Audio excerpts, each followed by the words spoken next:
안녕하십니까. 더 메시지 시청자 여러분. 저는 고양시 화정동에 위치한 축복교회를 담임하고 있는 지경희 목사입니다. 오늘 본문의 말씀인 누가복음 19장 8절에서 10절 말씀. 삭개오가 서서 주께 여짜오되 주여 보시옵소서 내 소유의 절반을 가난한 자들에게 주겠사오며 만일 누구의 것을 속여 빼앗은 일이 있으며 내 겉절이라 갚겠나이다. 예수께서 이르시되 오늘 구원이 이 집에 이르렀으니 이 사람도 아브라함의 자손이로다.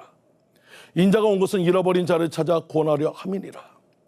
오늘 본문의 말씀을 중심으로 삭개오처럼 변화되어야 합니다라는 제목으로 같이 은혜를 나누고자 합니다. 삭개오는 진정한 거듭남의 모델입니다. 거듭난 사람은 삭개오와 같은 변화가 일어나게 됩니다. 그 첫 번째는 물질 관계가 변화됩니다. 삭개오는 세리장이었습니다. 세리가 아닙니다.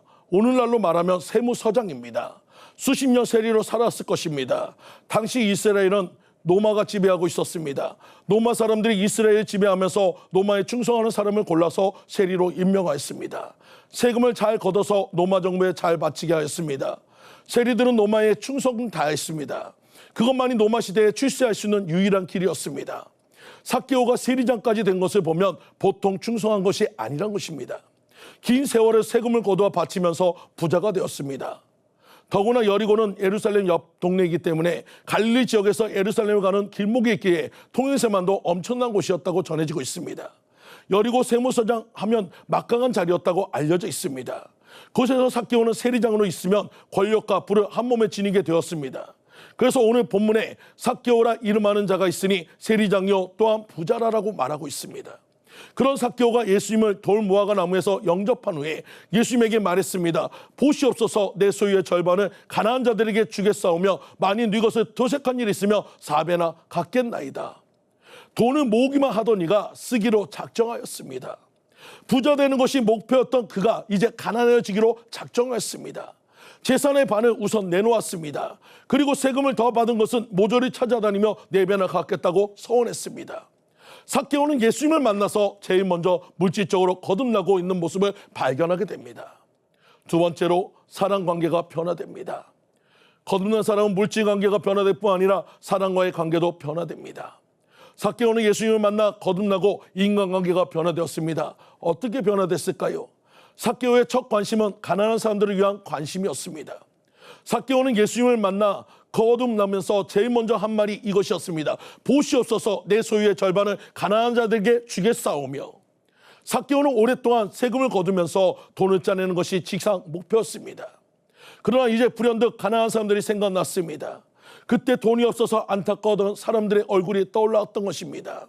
빚을 얻어 돈을 바쳤던 이들의 얼굴이 생각났던 것입니다. 삭개오는 이제 그들을 사랑하기로 작정한 것입니다.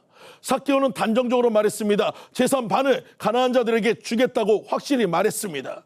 이것이 거듭남입니다. 돈을 사랑하며 사람을 괴롭히던 삭개오가 이제는 사람을 사랑하며 돈을 없애버리게 되었다는 것입니다. 이것이 거듭나는 변화인 것입니다. 삭개오의 두 번째 관심은 자기와 안 좋은 관계를 가진 사람들에 대한 관심입니다. 삭개오는 거듭나는 순간 말했습니다. 보시옵소서 내 소유의 절반을 가난한 자들에게 주겠사오며 만일 네 것을 토색한 일이 있으며 4배나 갚겠나이다. 삭개오는 세금을 거둘 때 정직하게 거두지 않았습니다. 비단 삭개오만 그런 것이 아니라 당시 세리들이 다 그랬습니다. 10만 원을 받아야 하는데 20만 원을 받아서 자기가 10만 원을 요즘 말로 빙땅을 친 것입니다. 삭개오는 거듭나는 순간 돈을 착취하던 잘못이 생각났습니다. 그래서 그 일을 일일이 다 찾아다니기로 작정하고 돈을 싸들고 다니면서 사과하고 용서를 비기로 작정한 것입니다.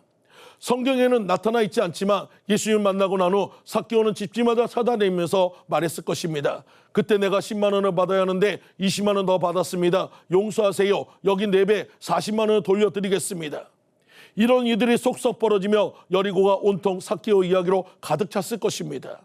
사람들이 여리고 우물교에 모여서 말했을 것입니다. 삭개오가 전혀 다른 사람이 되었어. 우리 돈을 빼앗아 노마에 바치던 매국노가 우리를 사랑하기 시작하였어. 온통 화제의 인물이 되었을 것입니다.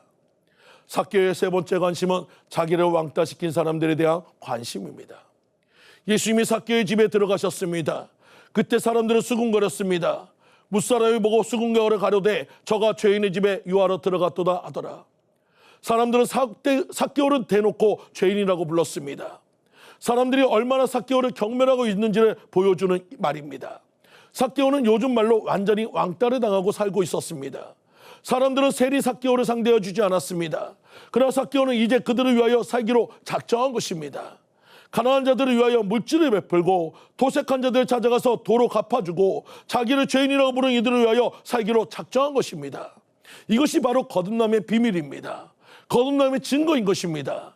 이제 삭개오는 이전의 삭개오가 아니었습니다. 완전히 거듭난 다른 사람 삭개오인 것입니다. 사랑하는 성도님들, 우리의 모습은 삭개오 같은 약점이 많은 사람이지만 예수님을 만나면 변화되어집니다. 여러분들 모두가 그런 성도님이 되시기를 간절히 축원드립니다. 지금까지 더 메시지 지경희 목사였습니다.